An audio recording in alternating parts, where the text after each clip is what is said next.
Hello दोस्तों, मैं हूं तरुण चांडीलर। स्वागत है आपका मेरे यूट्यूब चैनल पे। तो सबसे पहले दोस्तों, आप सब लोगों को होली की बहुत बहुत बधाई हो। आज होली का दिन है और ये गाड़ी एक्चुअली मैंने होली से अगले दिन ही खरीदी थी, बट तब 11 तारीख थी, आज 29 तारीख है। तो मुझे गाड़ी को लिए हुए 1 साल कंप्लीट हो चुका है। तो इस 1 साल का जो भी मेरा ऑनरशिप रिव्यू है, जो भी एक्सपीरियंस रहा है मेरा, वो मैं आपको बताऊँगा।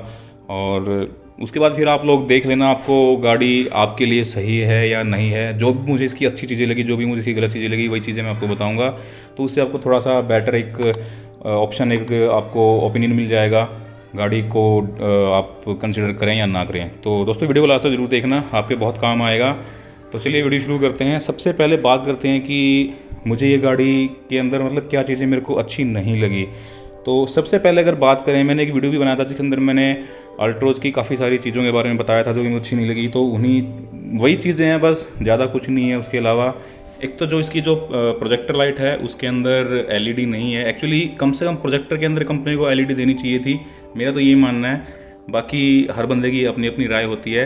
दूसरा, जो इसके ORVM है, ORVM में कोई भी टर्न इंडिकेटर नहीं है साइड में, यहाँ पे होना चाहिए था। मैं आपको रीज़न बताता हूँ क्यों। इसमें यहाँ पे एक टर्न इंडिकेटर इस साइड में है और यहाँ पे नहीं है।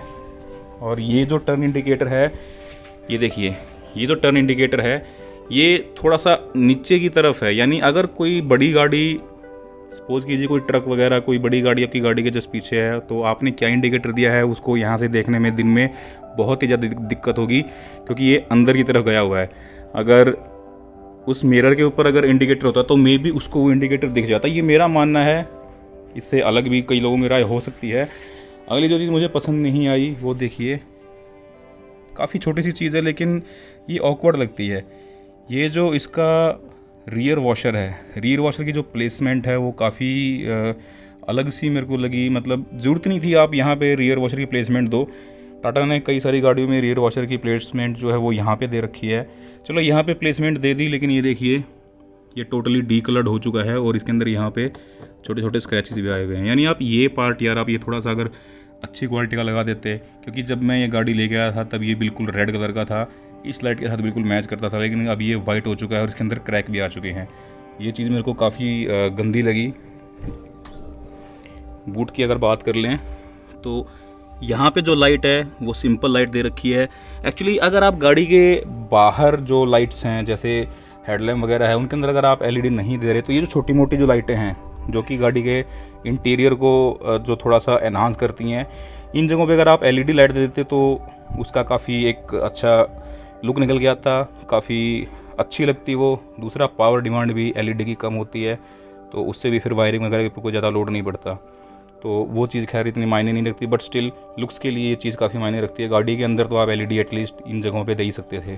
तो ये जो एलईडी है ये मैंने खुद से इंस्टॉल की थी। बाकी किसी टाइम, किसी दिन में जो ग्लव कंपार्टमेंट है उसके अंदर भी मैं एलईडी इंस्टॉल करूँगा। एक कई बार देखिए जो ये रियर इसका शॉक एब्जॉर्बर है, उसकी ये जो कैप है, ये कैप कई बार निकल जाती है। तो ये भी एक गलत सी चीज़ लगी। आप गाड़ी खोलते हो, आपको ये कैप ऐसे नीचे पड़ा हुआ दिखता है, तो ये चीज़ नहीं होनी चाहिए। इसका कोई सॉलिड सॉल्यूशन कंपनी को देना चाहिए। अगली जो चीज़ मुझे इसकी अच्छी नहीं लगी, इसके जो लेटर्स हैं, ये देखिए ये हिलते हैं।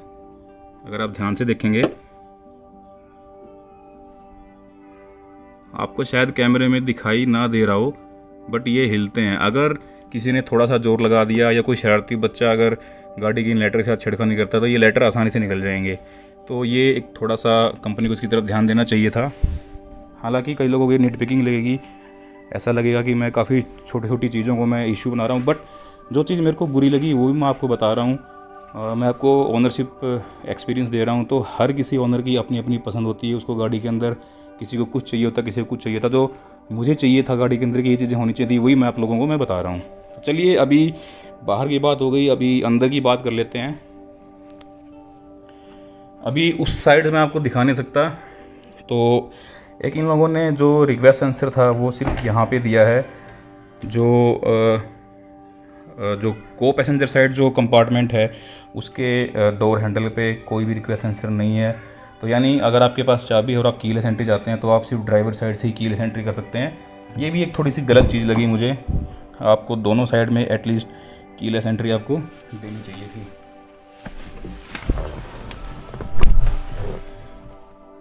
तो अब हम गाड़ी के अंदर आ गए हैं। गाड़ी के अंदर जो कमियां वो मैं आपको बता देता हूँ। जैसे कई जगह पे फिट एंड फिनिश का थोड़ा सा इशू है, ये चीज़ भी गाड़ी के अंदर नहीं होनी चाहिए थी। ये देखिए, ये लाइन टोटली सिमेट्रिकल नहीं है, ये यहाँ पे होती है ऐसे तो थोड़ी सिमेट्रिकल होती, तो इस चीज़ के ऊपर थोड़ा सा कंपनी को ध्यान देना चाहिए था। दूसरा, यहाँ पे एलईडी है, अच्छी बात है, लेकिन पीछे का जो कंपार्टमेंट है देखिए, वहाँ पे कहीं पे भी कोई भी लाइट नहीं है। एक सिंपल लाइट भी अगर आप यहाँ पे दे देते डोम लाइट बीच में तो वो भी काफ़ी अच्छा होता। अब अगली जो चीज़ मेरे को अच्छी नहीं लगी वो ये जो इसका रियर एसी वेंट है, ये रियर एसी वेंट यहाँ से आप इसको ओपन या क्लोज कर सकते हैं, लेकिन मैं आपको बता दूँ ये पूरी तरीके से क्लोज नहीं होता है। ये अगर आप इसको बंद भी कर दोगे और फ़ैन आपका हाई स्पीड पे है तो अभी इसमें से हवा आती है, तो ये जो है ये प्रॉपर क्लोज होना चाहिए था। एक चीज़ जो मुझे गाड़ी की सही नहीं लगी वो मैं आपको बताता हूँ। जैसे गाड़ी जब आइडल में खड़ी होती है तो इंजन का जो शोर है वो गाड़ी के अंदर फील होता है आपको। देखिए दूसरी गाड़ियों से अगर आप कंपेयर करें तो वो गाड़ियाँ आइडल में बिल्कुल साइलेंट होती है, आपको पता भी नहीं चलता, बट इस गाड़ी के अंदर आपको वो चीज़ फील होती है। थोड़े थोड़े आपको वाइब्रेशन भी फील होते हैं, उन गाड़ियों के अंदर वाइब्रेशन फील नहीं होते। हालांकि 3 सिलेंडर इंजन की वजह से ये चीज़ें एक्सपेक्टेड हैं, बट जो चीज़ है वो मैं आपको बता रहा हूँ। इंजन की आवाज़ आपको अंदर आती है और गाड़ी के अंदर वाइब्रेशन आपको फील होती हैं। बाकी चलने के बाद जब गाड़ी आपकी 60-70 की स्पीड से क्रॉस कर जाती है तो उसके बाद हर गाड़ी की जो परफॉर्मेंस है वो एक जैसी है, मुझे तो सेम ही लगती है। बाकी आप लोग अपना अपना हिसाब आप देख लीजिएगा। एक मेरे को इसका लॉकिंग मैकेनिज्म जो है वो थोड़ा सा, मैंने उसके ऊपर वीडियो भी मैंने बनाया है, बट ये लॉकिंग मैकेनिज्म मेरे को समझ में नहीं आ रहा। लिटरली मैं बता रहा हूँ, इस लॉकिंग मैकेनिज्म से मैं परेशान हूँ। अगर गवर्नमेंट ऑफ इंडिया की ऐसी कोई गाइडलाइन है तो ऐसा लॉकिंग मैकेनिज्म फिर हर गाड़ी के अंदर होना चाहिए, बट आप अगर हैरियर वगैरह को देखोगे तो उसके अंदर भी अलग से सेपरेट लॉक दिया हुआ है, इसी को इंटीग्रेट नहीं किया हुआ। जैसे इस गाड़ी के अंदर इसी के अंदर सब इंटीग्रेट कर दिया, तो इसका जो लॉकिंग मैकेनिज्म है ये भी थोड़ा सा मेरी समझ से परे है। अब ये तो होगी चलो जो चीज़ें मेरे को बुरी लगी। अब जो चीज़ें मुझे अच्छी लगती हैं गाड़ी की वो मैं आपको बता देता हूँ। जो इसका जो इंस्ट्रूमेंट क्लस्टर है देखिए, हाफ एनालॉग हाफ डिजिटल, ये जो पोर्शन है ये पोर्शन बहुत ही ज़बरदस्त लुक देता है गाड़ी के अंदर, काफ़ी इसको लग्जरी फील करवाता है गाड़ी को।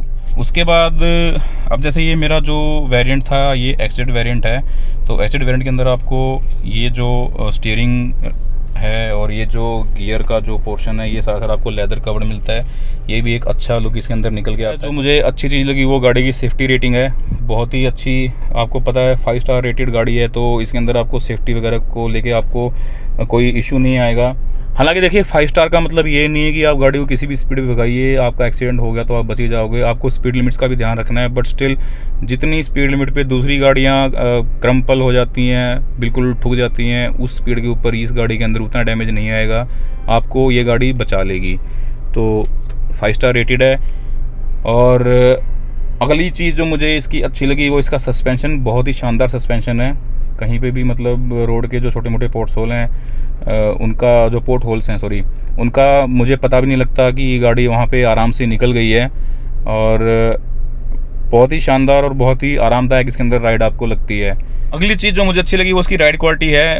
अगर आप गाड़ी को 130-140 तक भी भगाते हैं, 160 तक भी मैंने गाड़ी को भगाया हुआ है, तो कहीं पे भी आपको ऐसे फील नहीं होता, लैक ऑफ कॉन्फिडेंस जिसको बोलते हैं कि आप गाड़ी आपके कंट्रोल से बाहर हो गई है। गाड़ी बिल्कुल कंट्रोल में रहती है, बिल्कुल रोड से चिपक के चलती है, बहुत ही कॉन्फिडेंस वाली एक्चुअली फीलिंग आती है।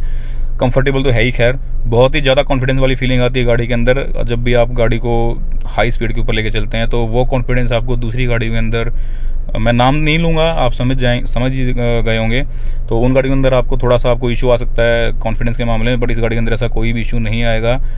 और माइलेज के मामले में गाड़ी बहुत ही शानदार है। गाड़ी ने मैंने आपको काफ़ी बार बताया है, तो गाड़ी मेरी अबाउट 20 एवरेज देती है जिस स्पीड से मैं, जिस हिसाब से मैं चलाता हूँ। तो माइलेज के मामले में गाड़ी के अंदर कोई भी इशू नहीं है। अब कंफर्ट के मामले में आपको बताऊं तो देखिए, सबसे पहली बात, पीछे आपको एडजस्टेबल हेड रेस्ट जो है वो मिलते हैं, और बीच में आपको आर्मरेस्ट मिलता है। आपको जो फ्लोर है, फ्लोर आपको ऑलमोस्ट आपको फ्लैट मिलता है, तो बीच में जो बंदा बैठता है उसके लिए काफ़ी आरामदायक हो जाता है बैठना, और कोई किसी तरह की दिक्कत नहीं आती। हाँ, थाई स्पेस जो है वो थोड़ा सा कम है, लेग रूम जो है वो बलिनो के मुकाबले थोड़ा सा कम है, लेकिन इतना भी कम नहीं है कि आपको कोई दिक्कत आएगी। पीछे आराम से, अगर सामने जैसे मेरी हाइट 5 फुट 11 इंच है, तो मैं अगर मेरी सेम हाइट का बंदा या 6 फुट का बंदा मेरे पीछे बैठता तो उसको पीछे बैठ के कोई दिक्कत नहीं आएगी, किसी भी तरीके की कोई परेशानी नहीं आएगी। अगली चीज़ जो मुझे अच्छी लगी वो इसका म्यूज़िक सिस्टम। अलग से मैं आपको बताना चाहता हूँ म्यूज़िक सिस्टम के बारे में। बहुत ही ज़बरदस्त म्यूज़िक सिस्टम इसका। एक्चुअली ये ट्यून बाय हरमन है और हरमन अपनी साउंड क्वालिटी के लिए जाना जाता है, तो बहुत ही शानदार साउंड आउटपुट इसके अंदर निकल के आता है। आप अपने म्यूज़िक का बड़े अच्छे से इसके अंदर आप उसको एंजॉय कर सकते हो। उसके बाद गाड़ी के अंदर सारे के सारे फीचर्स हैं जो कि एक डेली कम्यूटर को चाहिए होते हैं। इसके अंदर क्रूज़ कंट्रोल है, हाईवे के ऊपर क्रूज़ कंट्रोल काफ़ी कंफर्टेबल आपको फील करवाता है। आप गाड़ी को एक स्पीड पे सेट करके छोड़ दीजिए, उसके बाद खाली आपको हैंडल संभालना है, गाड़ी आपकी अपने आप चलती रहेगी। और सीटिंग जो है गाड़ी की, जो सीट्स हैं ठीक कुछ नहीं है, कोई ना हार्ड है ना ज़्यादा सॉफ्ट है, तो आपको लंबे सफ़र में भी आपको थकान फील नहीं होगी। अब अगली बात कर लेते हैं, जैसे जो मुझे अच्छा लगा, कई लोगों को वो चीज़ अच्छी नहीं लगती। जैसे कई लोग बोलते हैं कि यार गाड़ी के अंदर आपको लैग, पावर लैग फील होता है, गाड़ी के अंदर आपको गाड़ी उठती नहीं है, दबती है। तो उस चीज़ के लिए मैं बता दूँ, देखिए मेरे को पहले भी वो चीज़ फील नहीं होती थी, हाँ, बट एक सेकंड गियर के अंदर है ना जर्किंग फील होती थी, जैसे गाड़ी कई बार झटके लेने लगती थी। तो उसके बाद उस चीज़ के लिए मेरी गाड़ी के अंदर ECU का अपडेट हुआ था AL04, तो उस अपडेट के बाद वो वाली प्रॉब्लम नहीं आई, वो प्रॉब्लम बिल्कुल ख़त्म हो गई है। तो जो जर्किंग वाली प्रॉब्लम थी, पिकअप गाड़ी का मेरे को कोई दिक्कत नहीं है पिकअप से। देखिए गाड़ी का पिकअप एट पार है जैसी दूसरी गाड़ियाँ हैं। अब अगर आप बलिनो से कंपेयर करेंगे तो वो थोड़ी सी वो वजन में हल्की है, तो आपको उसका पिकअप ज़्यादा लगेगा। लेकिन अगर आप i20 वगैरह से पिकअप में अगर आप कंपेयर करें तो मुझे कोई ज़्यादा डिफरेंस इसके अंदर फील नहीं हुआ है। पिकअप इसका एट पार है। और लोगों की सुनने सुनाई बातों पे आप मत जाइए, आप एक बार खुद, अगर आपको गाड़ी लेनी तो आप एक बार खुद टेस्ट ड्राइव करके देखिए। अगर आपको लगे कि गाड़ी आपके पैरामीटर्स के अंदर खरी उतरती है तो आप बेशक आंख बंद करके ले लीजिए, गाड़ी के अंदर कोई किसी भी तरीके की कोई दिक्कत नहीं है। देखिए जो छोटी मोटी जो दिक्कतें मैंने बताई वो मुझे दिक्कतें लगी, आप लोगों को क्या पता उनसे कोई वास्ता ही ना हो। तो हर बंदे की थोड़ी सी पसंद अलग होती है, लेकिन एज एन ऑनर अगर मैं बात करूं तो मैं टोटली सेटिस्फाइड हूं गाड़ी से। मुझे किसी तरीके की कभी रास्ते में कोई ब्रेक डाउन नहीं आया गाड़ी से, कोई ऐसे कोई इशू नहीं आया। एक दो AC को लेके छोटे मोटे इशू आए थे, वो कंपनी ने सर्विस सेंटर में जो मेरी रिजॉल्व हो गए थे। देखिए मशीनरी है, क्या पता किस चीज़ में कोई फॉल्ट आ जाए, बट वो ऐसा कोई फॉल्ट नहीं था कि गाड़ी मेरे को रास्ते में खड़ी करनी पड़ जाए। मैं जहाँ से चला हूँ और जहाँ के लिए चला हूँ, गाड़ी ने मेरे को वहाँ पे प्रॉपर बिल्कुल प्यार से, बिल्कुल आराम से, बिल्कुल कंफर्टेबल वे में गाड़ी ने मेरे को वहाँ पे पहुँचाया है। तो और आपको मतलब क्या चाहिए गाड़ी से? मुझे गाड़ी से कोई शिकायत नहीं है, वो छोटी मोटी प्रॉब्लम थी उनको छोड़ के। अब कई लोग पूछते हैं कि उनको अल्ट्रोज लेनी चाहिए या नेक्सॉन लेनी चाहिए। तो देखिए मैं आपको बता दूं, नेक्सॉन के अंदर आपको एवरेज कम मिलेगी क्योंकि उसके अंदर टर्बोचार्ज इंजन है।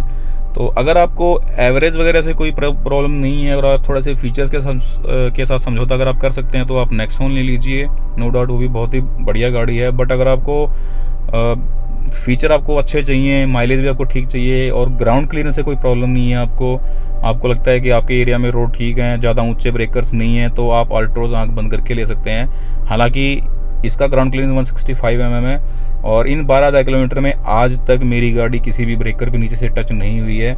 मैं हर तरीके के रोड पे से गया हूँ, बट ब्रेकर को देख के आपको थोड़ा सा ड्राइविंग स्टाइल आपको चेंज करना पड़ता है। कई ब्रेकर से आपको टेढ़ी करके निकालनी पड़ती है, कई ब्रेकर से आपको बिल्कुल आराम से, बिल्कुल ऐसे जैसे गाड़ी रुक गई है ऐसे निकालनी पड़ती है। कई ब्रेकर से आपको गाड़ी एक पहिया ब्रेकर पे एक पहिया नीचे ऐसे निकालनी पड़ती है। तो वो चीज़ें आपको देखनी पड़ेंगी। ऐसा नहीं कि गाड़ी आप भगाते हुए लेके आ गए और ब्रेकर के ऊपर से आप गाड़ी को ऐसे कुदा के ले गए, फिर गाड़ी आपके नीचे लगी तो फिर आप बोलोगे कि गाड़ी का ग्राउंड क्लियरेंस कम है। नहीं, ऐसा नहीं है। थोड़ा सा ब्रेकर को देख के अगर आप ध्यान से चलाएं, नेक्सॉन के अंदर आपको वो चीज़ करने की जरूरत नहीं पड़ेगी, लेकिन इसके अंदर थोड़ा सा आपको ध्यान देना पड़ेगा ब्रेकर्स वगैरह पे, पॉट होल्स वगैरह पे।